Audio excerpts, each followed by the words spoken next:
Well, hello everyone. I am late. I am late for my update, but we had a few things going on that made me late. It wasn't because I wanted to be late. It's just things happened. So the first thing that happened, I'm sure a lot of you are aware of that Silicon Valley Bank fiasco. Well, apparently Etsy had a lot of money tied up in that, and people, the sellers, weren't getting paid at the end of the week. So I was like, let me get all my outstanding orders done just in case I need to put my shop on vacation, because I can't afford to, or most people can't afford to keep putting money out for supplies and doing the work and then not receiving their money. So I spent quite a bit of time making sure that all my orders were up to date, just in case that I needed to put the shop on vacation. And so that consumed a lot of time. The next thing that happened, I go to get the last day, which would have been Saturday, the 11th, the high for the day. And I don't know what was going on with Weather Underground, but they didn't have my information there. So that was Saturday evening. I checked again Sunday morning. It still wasn't there. So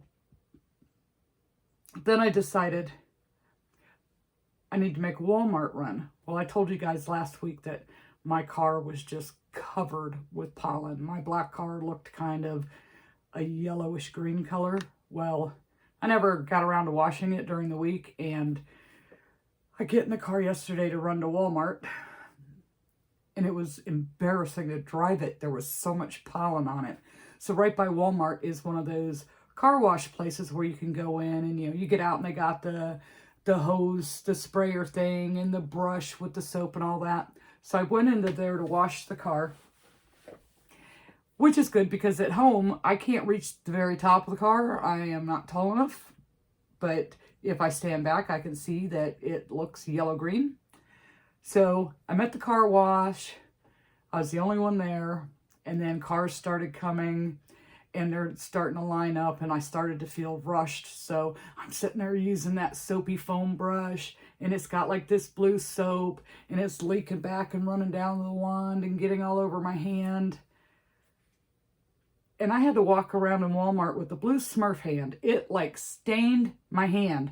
I'm using the rinse wand, and I'm trying to get that stuff off my hand. It would not come off my hand. I had a blue Smurf hand walking around in Walmart, and I was just like, I can't get on camera.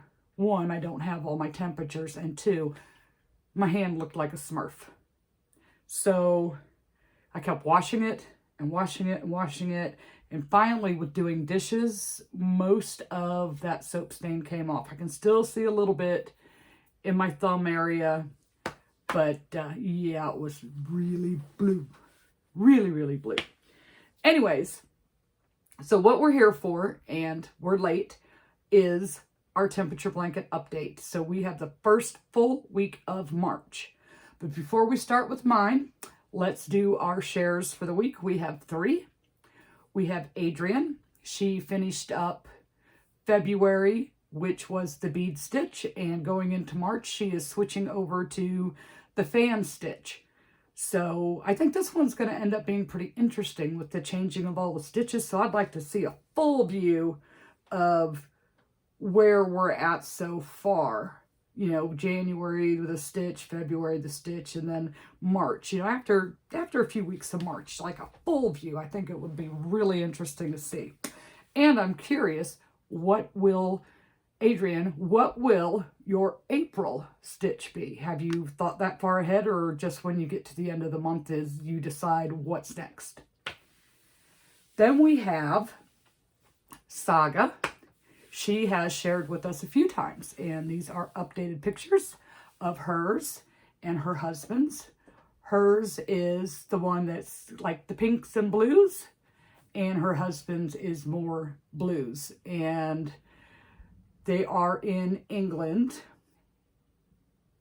Saga's is daily, if I remember correctly, and the husband's is 3 days a week. But they're both doing a fabulous job. I think both of these blankets are gorgeous. And Saga, I like the pinks and blues. I think it looks pretty interesting. So what is your next color? Because you said you were looking forward to the weather changing to bring on new colors. What is the next color ranges? You know, are you going to purples or greens, or, you know, what's going on with that? Then our final share for this week is Vicky. This is a blanket that she is doing for her daughter, and she's using the year 1978. She's doing all granny squares. Let me tell you, she's brave. Each granny square is 2 rounds, and she's using I Love This yarn from Hobby Lobby, which has a super nice feel to it. I like that yarn. In order to get an even count, she's doing 1 blank square at the end of each month. And then on her daughter's birthday, there's 2 squares. One for the temperature for the day, and the other is just a special square for her birthday. So to make it even, she ends up with a total of 378 squares, 18 squares wide and 21 squares long. And girl, I love to make granny squares, but sewing together 378, you are a lot braver than I am. I'll tell you that. A lot braver than me. So, you know, of course, because I washed my car. So it rained last night. You know how that goes. So it feels really super humid this morning, and I'm very warm. Okay, so I looked this morning, and my temperature was there for the 11th, so I was able to complete current year's side of the blanket. But we're going to start with birth year.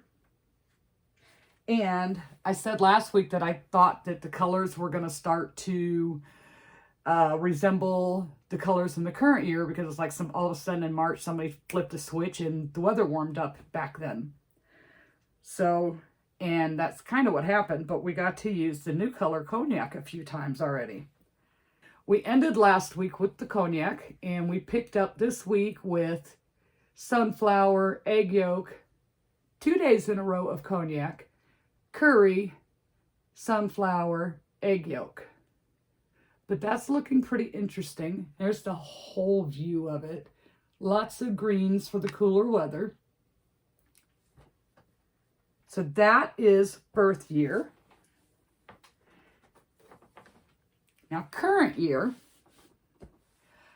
we're seeing some more level or steady temperatures, like days in a row, which is nice because then you don't have so many ends to work in. So at the beginning of this blanket, I was really excited. It's like, oh, I get to change color, and I get to change color, and I get to change color. And then when you sit there and you work in all those ends, you're like, darn it, why did I have to change colors so many times? So getting some solid blocks, and they're not huge, you know, like 3 or 4 days in a row, makes it super nice for not having to work in the ends. And also adds some interest to the blanket. All right, so current year, we ended last week with a few days like in the same temperature range, and my ranges go in 5 degrees. So then we picked up the week in that same temperature range. And then, you know what happened? We got to add cognac to this year. So this big chunk of curry is the end of last week and the first part of this week. And we got to add the cognac and go to egg yolk, cognac, egg yolk. And I think the next row is going to be curry. So that is, let me open it up. This is current year. See how little green there is? Not much coolness here. So next up, I'm going to show you the side by side so you can see the 2 years next to each other. And don't forget, when this is all said and done, these 2 sides get stitched together. So birth year. Birth year is on the left. Current year is on the right.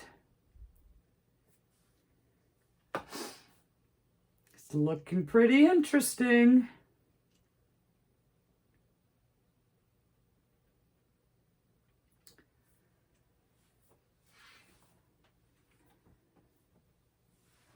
So, before I forget, let me invite you to share your temperature blankets with us. Just shoot me an email. I'll pop my email in right about here. And just shoot me an email with a picture of your progress. You know, like what's your first name? Where are you located? You can say a city, a town, a country, a state, whatever information you feel comfortable with sharing. And I will happily share your project with anybody who watches my video. So, that being said, I think you should go check this out right here.